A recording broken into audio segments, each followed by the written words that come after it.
नमस्कार दोस्तों, आप सभी का स्वागत है मेरे चैनल ए टू जेड में। तो आज हम ए टू जेड में बात करेंगे सरकार द्वारा चलाए जा रहे उद्योग लोन के बारे में, जिसका नाम है PMEGP। PMEGP यानी कि prime minister's employment generation programme, जिसे हम हिंदी में प्रधानमंत्री रोजगार सृजन योजना कहते हैं। ग्रामीण एवं शहरी क्षेत्र के शिक्षित बेरोजगार हेतु अपना स्वरोजगार स्थापित करने के उद्देश्य से केंद्र सरकार द्वारा जिला उद्योग एवं उद्यम प्रोत्साहन केंद्र के माध्यम से संचालित प्रधानमंत्री रोजगार योजना यानी कि PMRY एवं खादी ग्रामोद्योग विभाग के माध्यम से संचालित ग्रामीण रोजगार सृजन कार्यक्रम यानी कि RIGP को दिनांक 31/3/2008 से समाप्त कर दिया गया और इन दोनों ही योजनाओं के स्थान पर आवश्यक संशोधन के उपरांत दिनांक 15/8/2008 से एक नई योजना प्रधानमंत्री रोजगार सृजन कार्यक्रम यानी कि PMEGP केंद्र सरकार द्वारा संपूर्ण देश में लागू कर दी गई है। तो कार्यक्रम का जो उद्देश्य है वह है कारीगरों की आय अर्जन में वृद्धि करना तथा ग्रामीण एवं शहरी क्षेत्रों में रोजगार दर में वृद्धि करना। तो आइए जानते हैं कि यह लोन हम किन किन क्षेत्रों के लिए अप्लाई कर सकते हैं, किन किन क्षेत्रों में हम इस लोन को ले सकते हैं। तो पहला पॉइंट है वो है मैन्युफैक्चरिंग सेक्टर, यानी कि जहां पर निर्माण का कार्य होता है। इसे हम इस तरह से समझेंगे, जैसे कि उदाहरण ले लीजिए कि हम अगरबत्ती का बनाने का कार्य कर रहे हैं, यानी कि निर्माण कर रहे हैं अगरबत्ती का, तो वो जो क्षेत्र है वो हमारा मैन्युफैक्चरिंग यानी कि निर्माण क्षेत्र में आ जाएगा। तो हमारा जो दूसरा क्षेत्र है वो है सर्विस सेक्टर, जहाँ पर हम सेवाओं को प्रदान करते हैं। तो जैसे कि जिस प्रकार अगरबत्ती को बनाना निर्माण कार्य हुआ यानी कि मैन्युफैक्चरिंग सेक्टर में आएगा, उसी प्रकार उसी अगरबत्ती को बेचना हमारा सर्विस सेक्टर में आएगा। तो मैन्युफैक्चरिंग क्षेत्र में हमारा आएगा bakery products, jam and jelly, brush making, textile, plastic making, ये सारी चीज़ें आपकी मैन्युफैक्चरिंग सेक्टर में आ जाएंगी। और सर्विस सेक्टर में आपका आ जाएगा जैसे कि ब्यूटिशियन है, बुटीक है, कंप्यूटर सेंटर है या साइबर कैफ़े हुआ आपका, या सर्विस सेंटर है। तो ये सारी चीज़ें जो हैं वो आपकी सर्विस सेक्टर में आ जाएंगी। तो मैं आपको इसमें एक महत्वपूर्ण बात नोट कराना चाहती हूँ कि इसमें कुछ ऐसे क्षेत्र हैं जिसके लिए सरकार लोन नहीं देती है, वो है शराब, बियर, सिगरेट, बीड़ी, तंबाकू, मांस इत्यादि। तो अब हम बात कर लेते हैं कि इस लोन के लिए आपको कितनी धनराशि तक आप लोन अप्लाई कर सकते हैं। तो यदि आप मैन्युफैक्चरिंग सेक्टर यानी कि जहाँ पर आप निर्माण कार्य कर रहे हैं उस क्षेत्र में आप लोन अप्लाई कर रहे हैं तो उसकी अधिकतम राशि आपकी 25 लाख रुपए है। और यदि आप सर्विस सेक्टर में यानी कि जहाँ पर आप सेवाएं दे रहे हैं उस क्षेत्र में आप लोन अप्लाई कर रहे हैं तो उसकी अधिकतम राशि 10 लाख रुपए है। तो दोस्तों अब बात करते हैं योग्यता की। तो सबसे पहले हमारे जहन में एक बात आती है कि यदि हमारी शैक्षिक योग्यता कम है या हम कम पढ़े लिखे हैं तो क्या सरकार हमें लोन देगी या नहीं। तो मैं आपको बताना चाहूँगी कि ये जो PMEGP जो हमारा लोन है इसके लिए आप यदि 8 पास भी हैं तो भी आप इस लोन को भर सकते हैं और अप्लाई कर सकते हैं।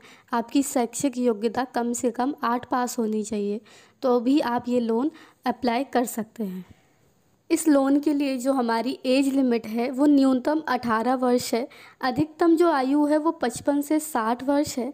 लेकिन अगर यदि आप 50 वर्ष से अधिक हैं या 55 साल के हैं तो सरकार या बैंक ये लोन आपको देने से कतराती है।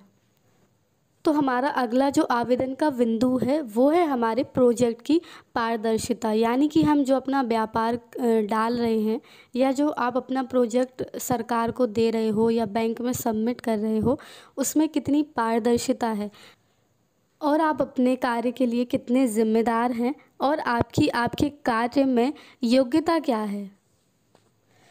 तो अब आपको बैंकों के बारे में समझना होगा कि यह लोन आपको किन बैंकों से मिल सकता है। यह बताना इसलिए ज़रूरी है क्योंकि यह लोन केवल आप सरकार द्वारा मान्यता प्राप्त बैंकों से ही ले सकते हैं। जैसे कि अगर आप गांव में रहते हैं तो आप गांव के ग्रामीण बैंक से यह लोन ले सकते हैं और अगर आप तहसील या कस्बे में रहते हैं तो सहकारी बैंक से या आपके क्षेत्र में अन्य कोई सरकारी बैंक है तो वहाँ से लोन ले सकते हैं। और अगर आप शहरी क्षेत्र में हैं तो आपके पास विभिन्न बैंकों के रास्ते खुल जाते हैं। उदाहरण के लिए सर्व यूपी ग्रामीण बैंक, पीएनबी यानी कि Punjab national bank, SBI state bank of India, CBI central bank of India आदि से आप लोन ले सकते हैं। तो मैं यह बात आपको फिर से रिपीट करना चाहती हूँ, फिर से बताना चाहती हूँ कि आप जब ये लोन अप्लाई करते हैं तो सर्वप्रथम इस लोन में केवीआईसी या डीआईसी का हस्तक्षेप होगा। चलिए, बैंकों के बारे में समझ लिया, लोन की क्षमता और क्षेत्र भी समझ लिए और मैन्युफैक्चरिंग और सर्विस सेक्टर का अंतर भी समझ लिया। अब बात आती है मार्जिन मनी की। मार्जिन मनी का अर्थ है बैंक द्वारा सिक्योरिटी के तौर पर आपसे कुछ पैसा जमा करवाया जाता है, जो कि बहुत कम होता है। जैसे कि आप चार्ट में देख सकते हैं कि यदि आप जनरल कैटेगरी में आते हैं तो आपको आवेदन के लिए कुल जो लोन है उसका 10% पैसा अपने लोन खाते में जमा करना होता है, जो आपके ही लोन अमाउंट में बाद में जुड़ जाता है। जैसे कि अगर आप 10 लाख तक का लोन ले रहे हैं तो 1 लाख रुपए आपको जमा करने होंगे। और अगर आप स्पेशल कैटेगरी जैसे कि SC, ST, महिला, दिव्यांग और भूतपूर्व सैनिक आदि में आते हैं तो यह धनराशि 5% तक हो जाती है, जैसा कि आप चार्ट में देख रहे होंगे। आमतौर पर यह बहुत सुना हुआ शब्द है जिसे सरल भाषा में छूट कह सकते हैं। देखो दोस्तों, जिस प्रकार इस शब्द का उच्चारण कई बार आपने सिलेंडर की सब्सिडी के रूप में सुना होगा, उसी तरह लोन की सब्सिडी का अर्थ है निर्धारित मूल्य में माफ़ी। तो क्या आप जानते हैं कि सिलेंडर अर्थात घर की LPG का वास्तविक मूल्य जितना होता है, सरकार उसका कुछ पैसा जनता के लिए माफ़ करके छूट में वह चीज़ उपलब्ध कराती है और दी गई छूट का भुगतान सब्सिडी कहलाता है। अब बात करते हैं कि इस लोन में सब्सिडी किस तरह, कितनी और किस प्रक्रिया के तहत मिलती है। इसे हम उदाहरण के तौर पर समझते हैं कि मान लीजिए आप सर्विस सेक्टर के अंतर्गत 10 लाख का लोन लेते हैं एवं आप सामान्य वर्ग के हैं और ग्रामीण क्षेत्र में रहते हैं, अतः आपके लिए 25% छूट आपके इस 10 लाख के मूल धनराशि पर मिलेगी। समझ गए दोस्तों? यानी कि आपको कुल 7.5 लाख रुपए का मूल जमा करना होगा, परंतु इसमें ब्याज का विस्तार अलग होगा, जिसके बारे में अभी आगे समझेंगे। तो जिस प्रकार आपको मैंने उदाहरण से समझाया कि ग्रामीण क्षेत्र में रहने वाले सामान्य वर्ग के व्यक्ति के लिए यह छूट मतलब सब्सिडी 25% है, वहीं ग्रामीण क्षेत्र के स्पेशल कैटेगरी यानी कि SC, ST, महिला के लिए वही सब्सिडी 35% हो जाती है। यानी कि ग्रामीण क्षेत्र के विशेष वर्ग के लिए 10 लाख के लोन का मात्र 6.5 लाख रुपए मूलधन के रूप में भरना होगा। तो मैंने अपने ग्रामीण भाई बहनों को तो सब्सिडी के बारे में अच्छे से समझा दिया है और उम्मीद है कि वो समझ गए होंगे। बहुत आसान बात है दोस्तों यह समझना कि शहरी क्षेत्र के लोगों को मूलधन राशि में कितनी छूट मिलेगी। जैसा कि स्क्रीन पर दिख रहा है कि शहरी क्षेत्र के सामान्य वर्ग को मूलधन राशि में से 15% की छूट मिलेगी और स्पेशल कैटेगरी यानी कि विशेष वर्ग यानी कि SC, ST या महिला को 25% की छूट मिलेगी। यानी कि अगर आपने 10 लाख का लोन लिया था और आप सामान्य वर्ग में आते हैं तो आपको 8.5 लाख भरना होगा और अगर आप विशेष वर्ग में हैं तो वही ये 7.5 लाख हो जाता है। अब आप ही बताइए, है ना दमदार सब्सिडी और है कोई इससे अच्छा लोन?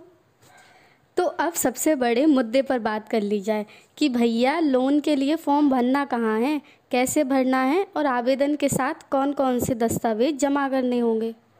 तो सबसे पहले आपके लिए एक रास्ता है कि आप अपने सभी डॉक्यूमेंट्स के साथ किसी साइबर कैफ़े, CSC केंद्र या लोकवाणी केंद्र पर जाकर यह फॉर्म भरवा सकते हैं। और अगर आप ऑफलाइन यानी कि स्वयं विभाग में जाकर जमा करना चाहते हैं तो आपके पास दो विभाग हैं। पहला खादी और ग्रामोद्योग आयोग, जिसे KVIC कहते हैं, और दूसरा है जिला उद्योग केंद्र। सामान्यतः यह दोनों कार्यालय आपके जिला स्तर पर अवश्य होते हैं। जैसा कि अभी आप स्क्रीन पर एक लिंक देख रहे हैं, वह लिंक मैंने डिस्क्रिप्शन बॉक्स में भी दी हुई है। जब आप इस लिंक पर जाते हैं तो आपके सामने कुछ इस तरह का पेज खुलकर आता है, जैसा कि आप स्क्रीन पर देख रहे हैं।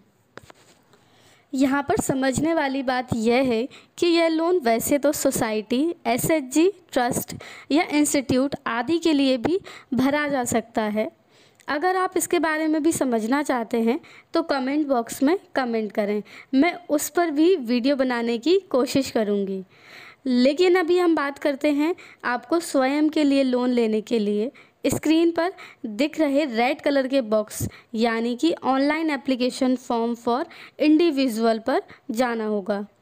इसके बाद आपके सामने कुछ इस प्रकार का विवरण भरने वाला पेज सामने आएगा, जो कि आपको स्क्रीन पर भी दिख रहा होगा। आवश्यक दस्तावेज़ों की बात की जाए तो आपको चाहिए है आधार कार्ड, पैन कार्ड, बैंक की पासबुक, जाति प्रमाण पत्र यदि आवश्यक हो, शैक्षिक योग्यता प्रमाण पत्र यानी कि आपकी मार्कशीट, और project report, passport size photo. Project report के बारे में अभी आगे हम विस्तार से बात करेंगे। दोस्तों, आपने पहले क्रेडिट स्कोर शीट के बारे में तो सुना ही होगा। तो इस लोन की पारदर्शिता को बढ़ाने के लिए सरकार ने बैंक एसोसिएशन के साथ मिलकर एक क्रेडिट स्कोर शीट का निर्माण किया है। तो रजिस्ट्रेशन के बाद आपको यह क्रेडिट स्कोर शीट भी जमा करनी होती है ऑनलाइन ही, जो कि आपको रजिस्ट्रेशन के बाद अपने PMEGP आवेदनकर्ता के मुख्य पेज के स्कोर कार्ड टैब पर मिल जाएगी। इस सीट को भरने के लिए आपको अपनी प्रोजेक्ट को और विभिन्न मापदंडों पर मापना होता है। हर मापदंड के लिए आपको खुद को अंक देना होता है, जैसे कि आपकी आयु, शैक्षिक योग्यता, बैंक के साथ संबंध, बैंक के साथ लेन देन, व्यापार स्थल की वरीयता, अन्य व्यापारिक मेलजोल, रोजगार देने की क्षमता आदि। हालांकि क्रेडिट स्कोर शीट आवश्यक नहीं है, लेकिन अगर आप इसे भी फॉर्म के साथ भरते हैं तो क्रेडिट स्कोर बेहतर हो जाता है। इस क्रेडिट शीट का स्कोर 100 होता है। यदि आप 60 अंक स्कोर करते हैं तो लोन को आगे बढ़ाने के लिए योग्य हो जाते हैं। लेकिन यदि आपका लोन अमाउंट 10 लाख या उससे कम है तो आप 50 अंक पर भी योग्य हो जाते हैं।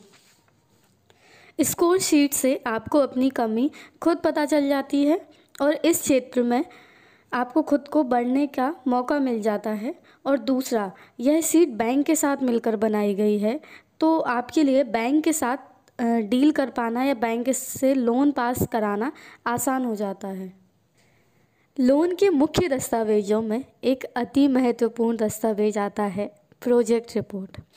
इसे सरलता से समझने की कोशिश करें तो इसका अर्थ है आप जिस काम के लिए लोन लेना चाहते हैं उसमें होने वाले विभिन्न प्रकार के व्यय या खर्चे के विवरण की रिपोर्ट। अक्सर ये देखा गया है कि लोन का आवेदन करते समय प्रोजेक्ट रिपोर्ट के नाम से हमें बहुत डराया जाता है। ये बात तो सही है, प्रोजेक्ट रिपोर्ट लोन का एक महत्वपूर्ण हिस्सा है जिसमें व्यापार में होने वाले खर्चे का पूरा आय व्यय का पूर्व अनुमान लगाकर आवेदन में देना होता है। अगर प्रोजेक्ट रिपोर्ट का डिज़ाइन आपको समझ नहीं आता है तो आप इसके लिए किसी वित्तीय सलाहकार या CA की मदद ले सकते हैं। और आप KVIC की साइट पर जाकर कई प्रकार के सेक्टर मतलब कि कई प्रकार के व्यापार की रिपोर्ट जो कि उदाहरण के रूप में इस पर डाली गई है, उन्हें देखकर भी स्वयं ये प्रोजेक्ट रिपोर्ट तैयार कर सकते हैं। तो यहाँ पर मेरी आपको एक सलाह रहेगी कि प्रोजेक्ट रिपोर्ट जो है उस पर विशेष ध्यान दें, क्योंकि ख़राब या गलत बनाई गई प्रोजेक्ट रिपोर्ट आपके जो लोन है उसके आवेदन पर असर डाल सकती है। तो सभी डॉक्यूमेंट्स के साथ ऑनलाइन या डीआईसी अथवा केवीआईसी में आवेदन करने के बाद जिला उद्योग केंद्र यानी कि डीआईसी द्वारा ये निर्धारित किया जाता है कि आपके द्वारा जो आवेदन किया गया है उसे जिला उद्योग द्वारा सभी डॉक्यूमेंट्स की जांच करने के बाद और आपकी व्यापार योजना आदि को समझने के बाद बैंक के पास भेज दिया जाता है। जिस बैंक का चयन आपके द्वारा पंजीकरण में किया गया था, अब इसके बाद बैंक द्वारा फिर से डॉक्यूमेंट्स की जांच की जाती है एवं आपको सूचित किया जाता है। योजना एवं डॉक्यूमेंट्स का समन्वय सही होने पर ही बैंक के द्वारा लोन पास किया जाता है। अगर किसी कारणवश बैंक द्वारा लोन कैंसिल कर दिया जाता है तो बैंक का यह दायित्व होता है कि बैंक जिला उद्योग केंद्र और आवेदनकर्ता को सूचित करेगा, क्योंकि यह योजना केंद्र सरकार द्वारा विशेष तौर पर चलाई जा रही है, जिसमें बैंक द्वारा लोन कैंसिल करने का कारण स्पष्ट करना होता है। मतलब आपको यह समझना है कि सरकार द्वारा ऐसी विभिन्न योजनाओं पर विशेष तौर पर काम किया जा रहा है। इस लोन के पास होने में अंतिम निर्णय जो है वो बैंक का होता है। इसके बाद जब आपका लोन डीआईसी या केवीआईसी और बैंक दोनों से पास हो जाता है तो सरकार आपको जो सब्सिडी का पैसा है आपके खाते में एफडी के रूप में जमा करा देती है। इस सब्सिडी को आप 3 साल बाद या तो आप अपने लोन के भुगतान में जोड़ सकते हैं या लोन की पूरी धनराशि जमा करने के बाद इस एफडी को ले सकते हैं। लेकिन जब आपका लोन पास हो जाता है तो पहली किस्त आप तभी ले सकते हैं जब आप यह ईडीपी ट्रेनिंग पूरी कर लेते हैं। अब आप कहेंगे कि यह ट्रेनिंग कैसे होगी और कहाँ होगी, इसके लिए क्या हमें फ़ीस देनी होगी? तो दोस्तों, इस ट्रेनिंग के लिए आपको फिर से केवीआईसी या डीआईसी से संपर्क करना होगा, जो आपको संबंधित प्रशिक्षण संस्थान की जानकारी देंगे जहाँ से ये ट्रेनिंग होगी। सामान्यतः यह ट्रेनिंग 10 से 15 दिन की होती है, जिसमें आपको उद्यमिता विकास संस्थान या बैंक के प्रशिक्षण संस्थान आदि के द्वारा व्यापार के कौशल के बारे में पढ़ाया जाता है। इस ट्रेनिंग के बाद मिले भारत सरकार के सर्टिफिकेट को आपको बैंक को देना होता है और तब आपको मिलती है आपके लोन की पहली किस्त। और हाँ दोस्तों, यह ट्रेनिंग पूरी तरह से निःशुल्क होती है। तो मेरे दोस्तों, आपने YouTube या अन्य कई लोगों से सुना होगा कि PMEGP एक इंटरेस्ट फ्री लोन है। मतलब ऐसा लोन कि जिसमें ब्याज नहीं लगता है, पर मैं आपको बता दूं ऐसा नहीं है। हाँ, लेकिन लोग ऐसा इसलिए कहते हैं क्योंकि आपको जो छूट मिलती है वह आपके ब्याज की लगी लागत को बराबर कर देती है। और यह भी कहना ज़रूरी होगा कि अगर आप बाज़ार से किसी से व्यापार के लिए पैसा लेते हैं या किसी प्राइवेट बैंक से पैसा लेते हैं तो उस ब्याज दर में और PMEGP की ब्याज दर में ज़मीन आसमान का अंतर होता है। तो मेरे दोस्तों, मेरी नज़र में व्यापार के लिए इससे अच्छा लोन कोई हो ही नहीं सकता। तो PMEGP की विस्तृत जानकारी अगर आपको पसंद आई हो और आपको कोई समस्या हो इस वीडियो में या कुछ समझ में नहीं आया हो तो आप मुझे कमेंट बॉक्स में कमेंट करके ज़रूर बता सकते हैं। तो जो भी आपकी समस्या होगी मैं उसको सॉल्व करने की कोशिश करूँगी, या उस पर आपको वीडियो चाहिए किसी अन्य टॉपिक पर भी तो आप मुझे कमेंट बॉक्स में कमेंट कर सकते हैं। या इस वीडियो में कोई ऐसा टॉपिक है जिसके लिए आप अलग से वीडियो चाहते हैं, जैसे प्रोजेक्ट रिपोर्ट है या बैंक से संबंधित कोई जानकारी है, तो मैं पूरी कोशिश करूँगी कि आपकी समस्या का समाधान कर सकूँ। तो ऐसी और विशेष जानकारी के लिए हमारे चैनल A to Z को सब्सक्राइब करें। अगर वीडियो पसंद आई हो तो नीचे लाइक बटन पर क्लिक करें और वीडियो को लाइक करें। अपने फैमिली में, फ्रेंड्स में ज़्यादा से ज़्यादा लोगों में इस वीडियो को शेयर करें जिसको भी इस वीडियो की ज़रूरत हो।